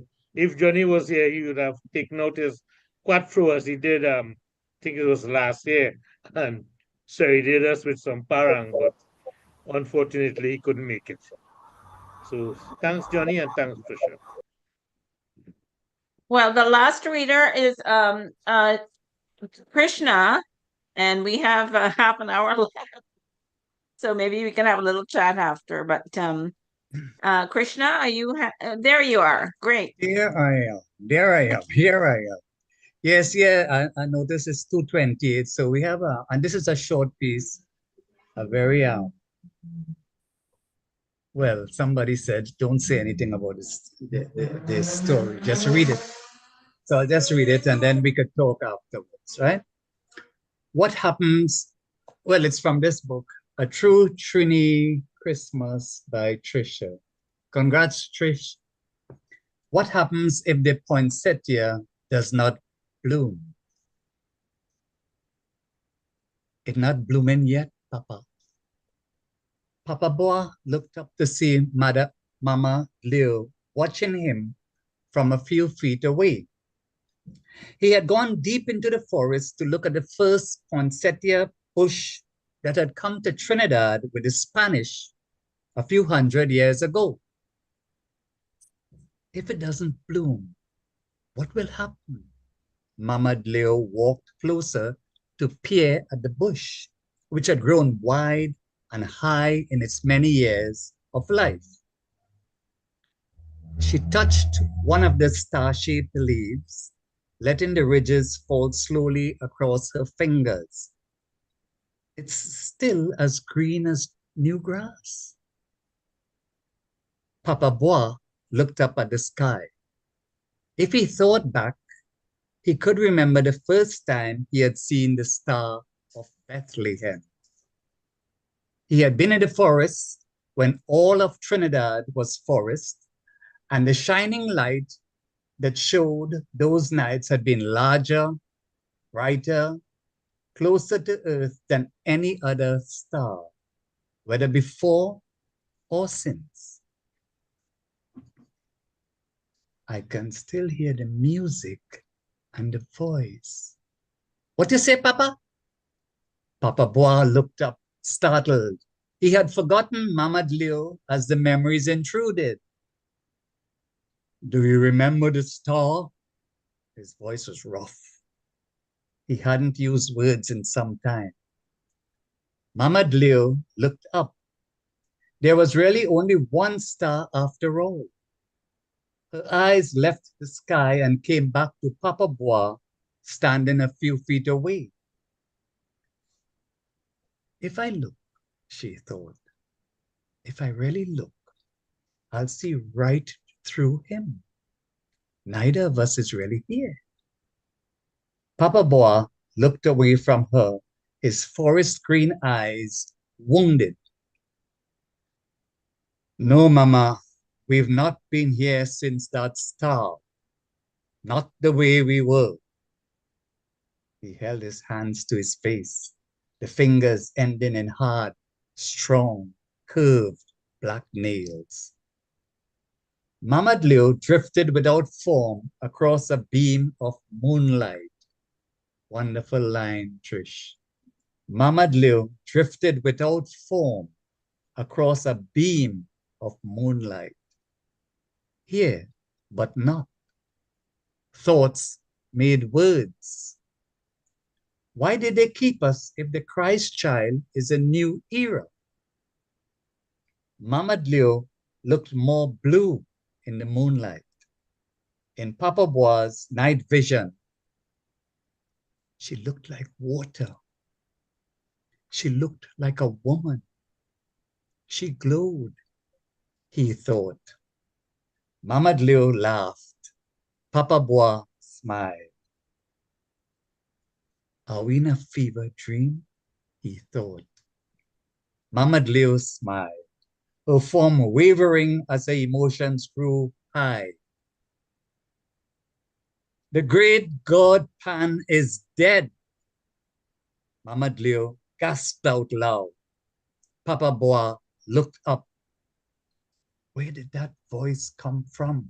They both wondered, even as the bristles on Papa Bois' body stood on end. Papa, look! Mamad Leo pointed at the poinsettia. The star-shaped leaves that had been green a few moments before were now brilliant red, the red of the leaves themselves giving off something almost like light. Papa Bois backed slowly away. Yes, he said. Yes. Papa Bois raised his head, pointing his horns to the sky with defiance. I am dead, but there is something akin to life in me still, he shouted, and left the clearing, even as the faint music of spears could be heard rising into the night. Mamad Leo watched as Papa Bois walked through the forest, walking far and fast away from the poinsettia, even as every animal in the forest had started streaming in, bowing to Papa Bois before crowding around the plant. Mamad Leo looked at the poinsettia. If you have killed us, Star of Bethlehem, blood of Christ, why do you keep us here? She whispered. Mamad Leo looked at her hands, which were always so frail and light of form, near the poinsettia in full bloom. What use do you have for me, Christ? Even as she spoke, she pulled mist into the air to keep the crowd of animals cool. Another lovely line, Trish. Even as she spoke, she pulled mist into the air to keep the crowd of animals cool. The animals bowed as she passed them, following in Papa Boa's wake. As she left, the singing started. The night the poinsettia first bloomed was the only night the animals had voices like humans. Her head dipped against the wavering form of her chest. Merry Christmas, she thought, even as she went to a tiny river that gurgled across a small waterfall. I think tonight I'll comb my hair. I think tonight I'll comb my hair. She pulled the golden comb from the curtain of the waterfall and sat for a while before entering the privacy of the cascade. Thank you, Trish. Wow. Beautiful. Very beautiful. Thank you, Krishna. You really brought that story to life. All the voices and the different tones. You really made it sing, as they say. Thank you so much for choosing to read it. It is. It's a nice way of closing the session in terms of the narratives. The narratives read out. Right? It's a nice to me, it's a very poetic piece, pregnant with symbolic meanings, significance. I suppose you could answer the question, Trish, what happens if the poinsettia does not bloom? Trish? For me, if the poinsettia doesn't bloom, then quite possibly we're in the book of Revelations, right? Because whatever stage we're in now has ended and a new stage is to begin. So, well, this story was based on the premise that in Greek mythology, when the Christ child was born, it signaled the end of the time of the Greek gods. And a voice was heard saying, the great god Pan is dead, when persons went to look for him, that he had died on the coming of Christ. So the poinsettia blooming is symbolic of the birth of the Christ child, because when the Spanish came to these lands, they found in Mexico that this plant turned red during Christmas time. So it became a Christmas symbol after that. So I kind of I would say that if it stops blooming, then it's time for something else to occur. And well, I guess biblically the next thing is Revelations, right? Which is, not like the best thing to think about, I suppose. Yeah, maybe a cactus will represent Revelations. I don't know, but that's just my thinking on it. Yes. Well, Trish, here I'm living here in Canada for almost 50 years now, and the poinsettia plant is a symbol of Christmas for us here. It's so strange that a tropical plant is a symbol of Christmas here, because you go to any florist, any grocery store, any corner shop, and the place is just filled with poinsettias, and you bring them home and you can keep them alive until May, and blooming until then. So artificially, but yeah, so that's not going anywhere anytime soon. I mean, it's not going away anytime soon. I mean, in Trinidad, I know we had poinsettia bushes in our yard, but it's a whole different thing. It's taken on a whole different meaning here, when it comes to Christmas. Well, I have a poinsettia story that's a bit of a larcenous one, because we would go to Disneyland every Christmas. Disneyland at Christmas is a madhouse. There are thousands of people. And what is more to the point is that every flower bed throughout the entire place is filled with poinsettias. About 3 foot high, thick poinsettias. And my brother, every Christmas, knew that all of these plants, right after the Christmas season, were all going to be dug up and thrown into compost. And he felt that it was his duty to save some of these plants from destruction. So he would go into the store in the Disneyland Emporium, right, very close to the exit, and he would quite innocently ask them if he could get a large Disneyland bag. Now, these are bags about 3 feet wide, but about 4 feet tall, huge bags saying Disneyland and Mickey Mouse all over them. He would take this bag and he would go into one of these flower beds in front of all these people, and he would dig up about 24 of these 3 foot tall poinsettias in bloom, and he would walk out the door, out past the guard with all these poinsettia plants wavering on the top of the bag and say, "Merry Christmas" to the guard, and the guard would say, "Merry Christmas," and off he would go. And every year he would take these plants home, plant them in backyards for family and friends, or put them in pots. Many of them are still blooming because of places where he planted them. And he always said, "Well, I know I've only saved a couple of dozen, but better a couple of dozen than all of them all going into the compost heap." And it was really hilarious because people would watch him picking up these plants, and nobody thought anything of it. It's just like, well, some eccentric tourist, filling up the bag with poinsettias. So yeah. Hedda, Yes. Hedda, if you give me a little moment, this is like a speech for the 10th anniversary. A little reflection on the 10th anniversary. I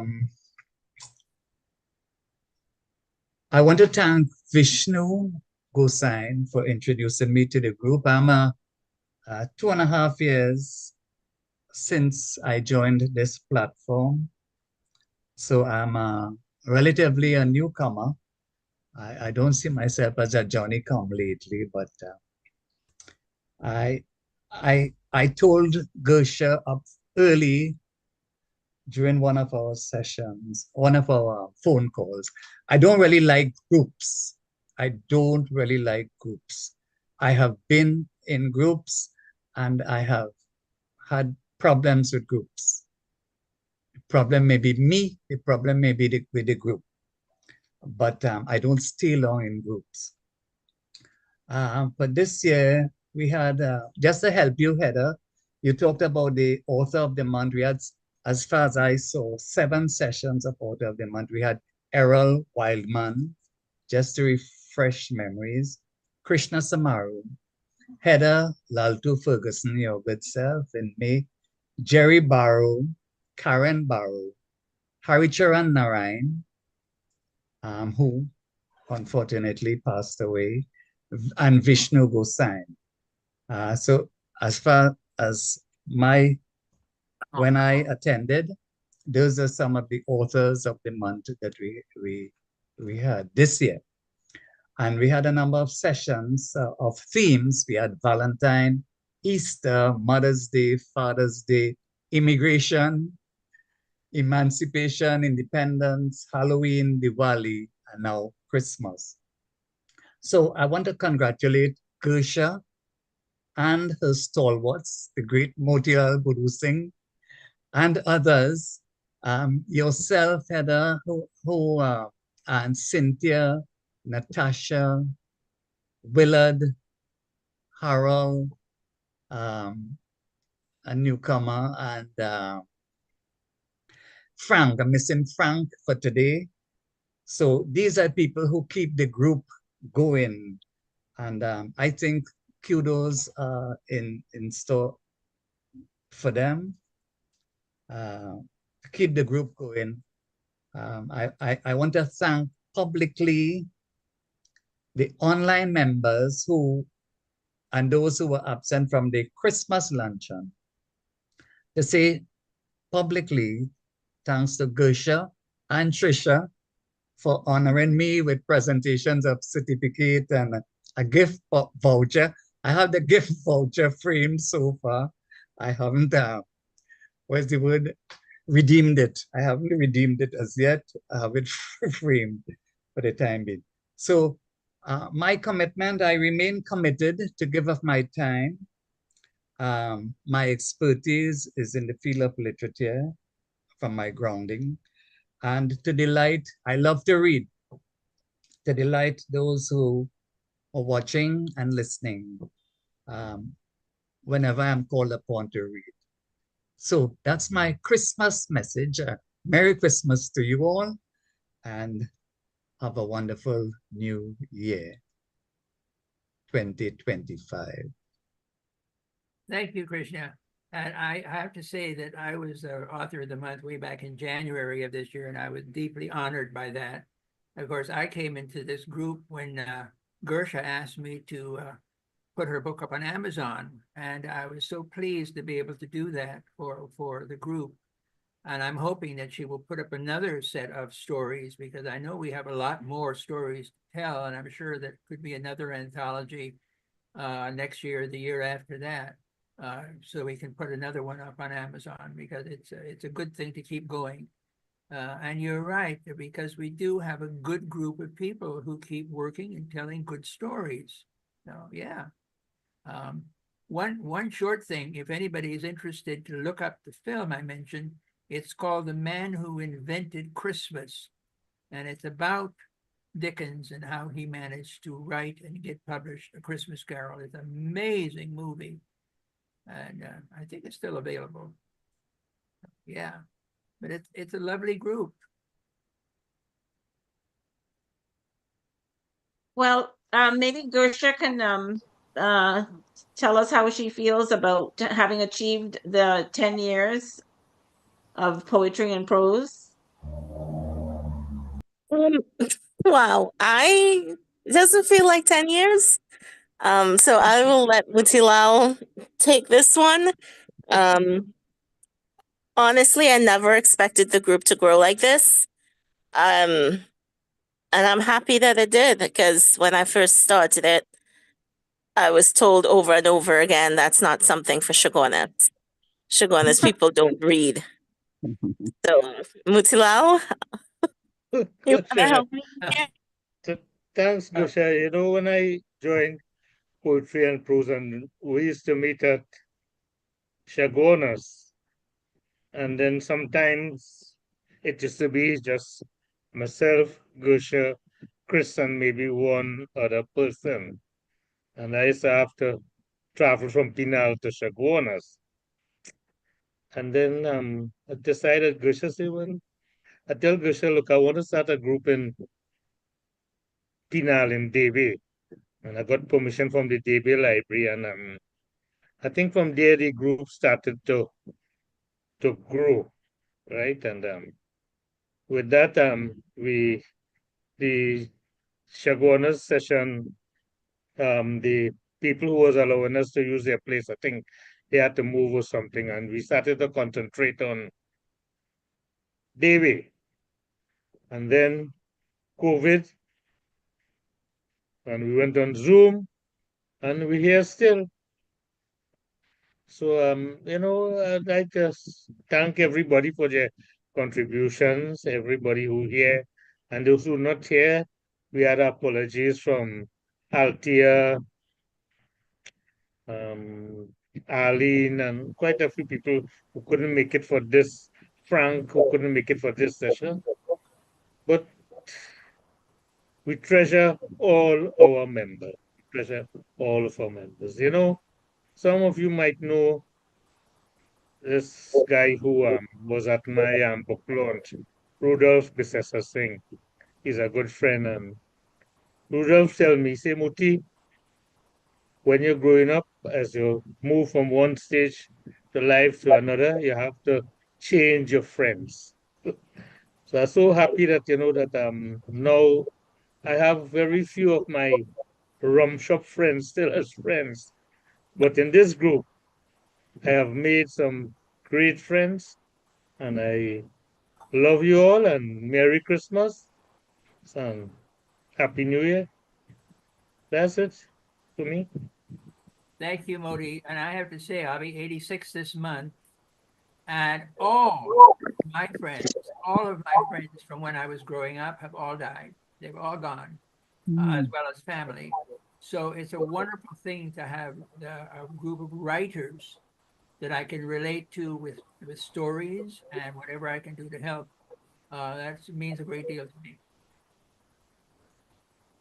I think Cynthia wants to say something.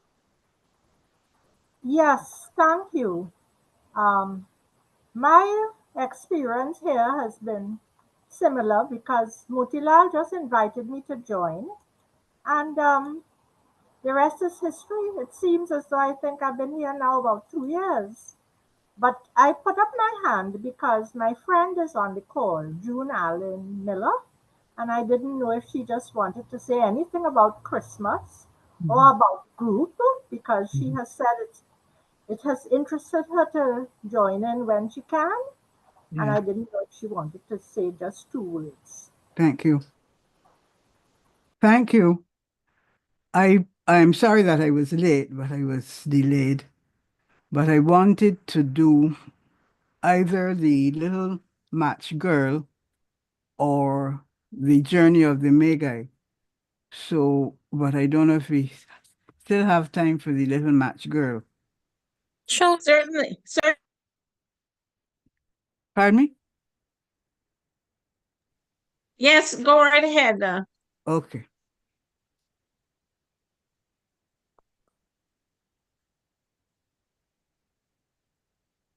It's by Hans Christian Andersen, The Little Match Girl.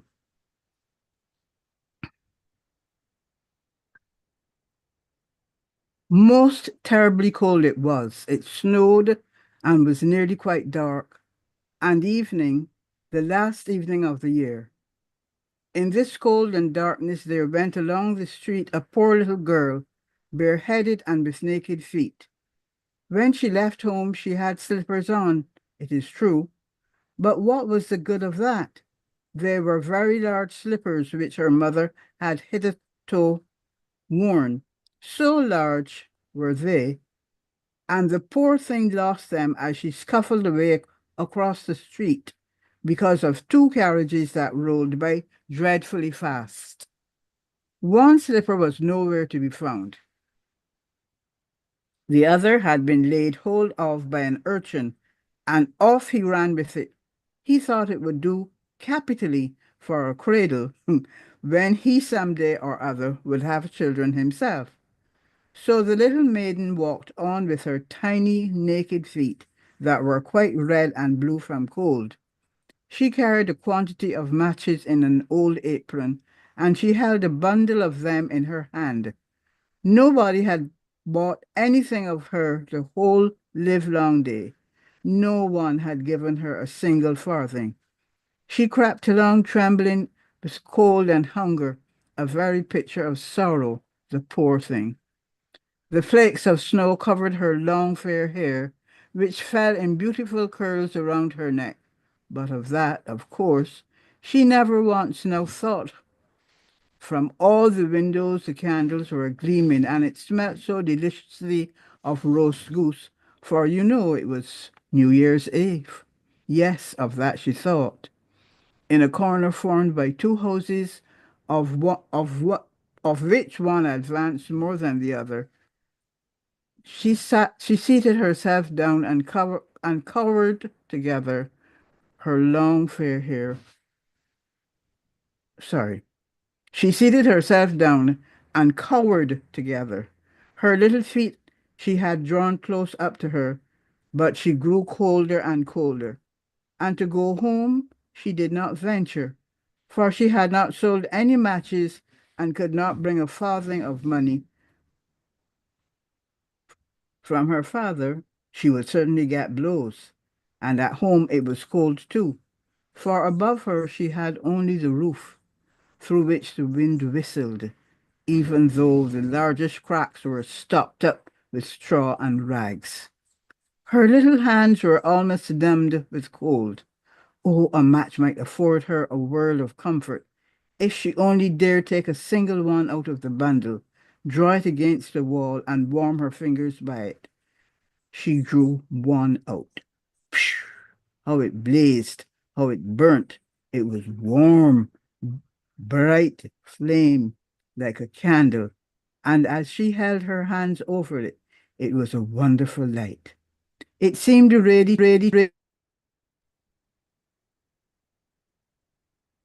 with burnished brass feet and a brass ornament at the top. The fire burned with such blessed influence. It warmed so delightfully. The little girl had already stretched out her feet to warm them too. But the small flame went out. The stove vanished. She had only the remains of the burnt-out match in her hand. She rubbed another against the wall. It burned brightly, and where the light fell on the wall, there the wall became transparent like a veil, so that she could see into the room. On the table was spread a snow-white tablecloth. Upon it was a splendid porcelain service, and the roast goose was steaming famously with its stuffing of apple and dried plums. And what was still more capital to behold was the goose hopped down from the dish, reeled about on the floor with knife and fork in its breast, until it came up to the poor little girl, when the match went out, and nothing but the thick, cold, damp wall is left behind. She lighted another match. Now, there she was sitting under the most magnificent Christmas tree. It was still larger and more decorated than the one she had seen through the glass door in the rich merchant's house. Thousands of lights were burning on the green branches, and gaily colored pictures, such as she had seen in the shop windows, looked down upon her. The little maiden stretched out her hands towards them when the match went out. The lights of the Christmas tree rose higher and higher. She saw them now as stars in heaven. One fell down and formed a long trail of fire. "Someone is just dead," said the little girl, for her old grandmother, the only person who had loved her and who was now no more, had told her that when a star falls, a soul ascends to God. She drew another match against the wall, and it was light again. And in the luster there stood the old grandmother, so bright and radiant, so mild, and with such an expression of love. "Grandmother," cried the little one, "oh, take me with you. You go away when the match burns out. You vanish like this warm stove, like the delicious roast goose, and like the magnificent Christmas tree." And she rubbed the whole bundle of matches quickly against the wall,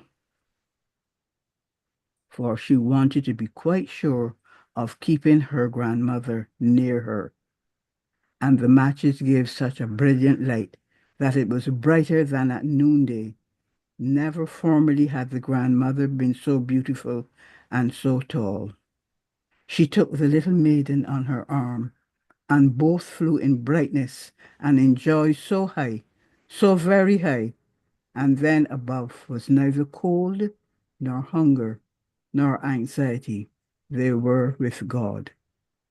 But in the corner, at the cold hour of dawn, sat the poor girl, with rosy cheeks and with a smiling mouth, leaning against the wall, frozen to death on the last evening of the old year.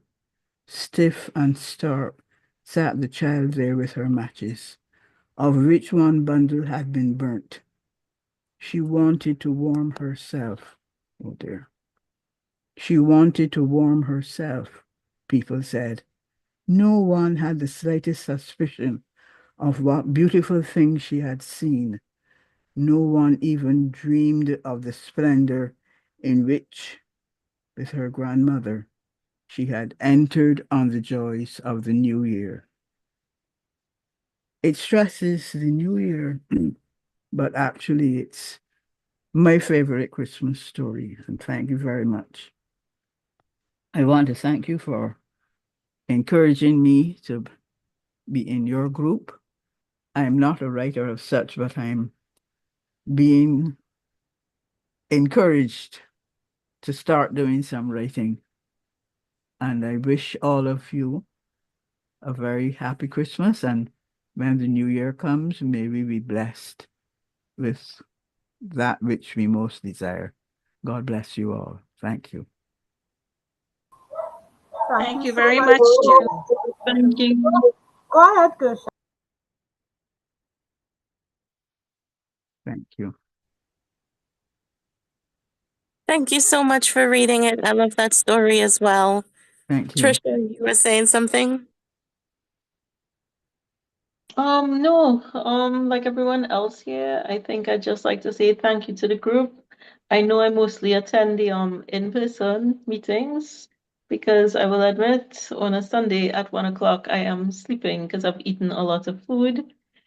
But if you all have, I hope you have in-person meetings next year. And I'd just like to say I don't know, I don't think we all really told you enough, Gersha, but this has been a true labor of love on your part, you and Muti keeping this group alive, Heather, and all the people online. I mean, you all do really good work, and 10 years is a long time for anything. So good job to everyone, to the founders, to the participants, to the stalwarts. Good job, everyone, and I hope to see more of you all in the new year. So Merry Christmas and Happy New Year to everyone.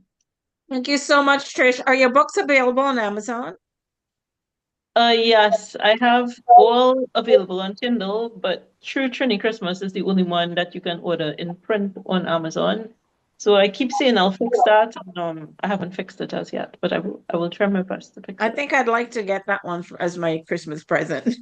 Oh, thank you so much, Heather. Thank you. Yeah. I love that story that Krishna read because, as he said, it's so poetic, and I do a lot of poetry, and it just blew me away. So thank you so much. Yeah, I liked yours as well. I have to get your book, Circe's Dance. Yeah, well, yes, and then I did a second one that's just out, but it's just stories from a Caribbean storyteller. So it's just little slices of life around Trinidad. Okay. Some of them are quite little naughty. Let's just put it that way. They're naughty stories. I will look for that one then. I'll look for that. But nice, Heather, nice. Naughty but nice. Yeah, Harold probably read through some of them because he put the book together for me. So yeah, Harold, I have book 3 coming out. Excellent. But June, it's lovely to have you, and it's nice to hear that you're thinking of writing because I Absolutely. believe everyone has a story in them. So thank you so much for coming and hanging with us. Thank And I you. hope you come again, and I hope you share, even if it's something short, something that you've written next year. Thank Well, now you. we've got Cynthia writing. Yes. Oh, Cynthia, you wanted to say something before? No, I am still in awe of you all who can create, but I have tried to write stories. They fell flat even to me, so I just do my own little thing. But I am interested. I don't know what inspired Mutilal to invite me, but he invited me and I came on. And I'm still here and I'm enjoying it. So thank you for having me. The only thing I really do is proofread, but here and there, I can turn out a little idea of what my long life has presented as I did this afternoon. So I'm happy to continue once my health holds up. It's lovely being with you and thanks very much. Yes, Cynthia, I made a little remark at our Christmas luncheon. I said that old people like me and other in the group, their memories is a bank account of stories. So all you have to do is to go back in your memories and make withdrawals. And I'm sure you could give us some lovely stories in the future. Go into the bank account. Don't leave it there dormant. Thank you. Thank you. You know, there's an African proverb that says, when an old person dies, and library is lost. Mhm. That's right. Mhm.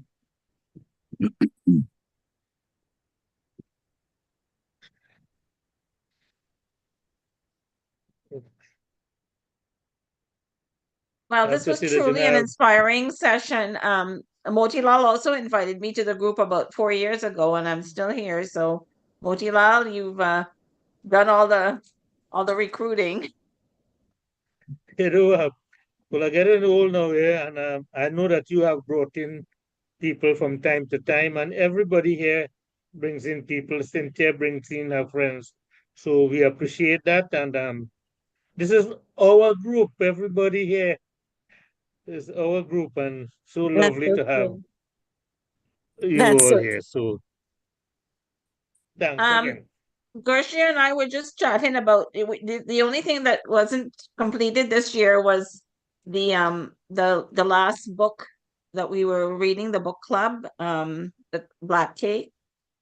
So we were just wondering if everybody was open to possibly having a meeting on the, what is it, the 29th, Gershia?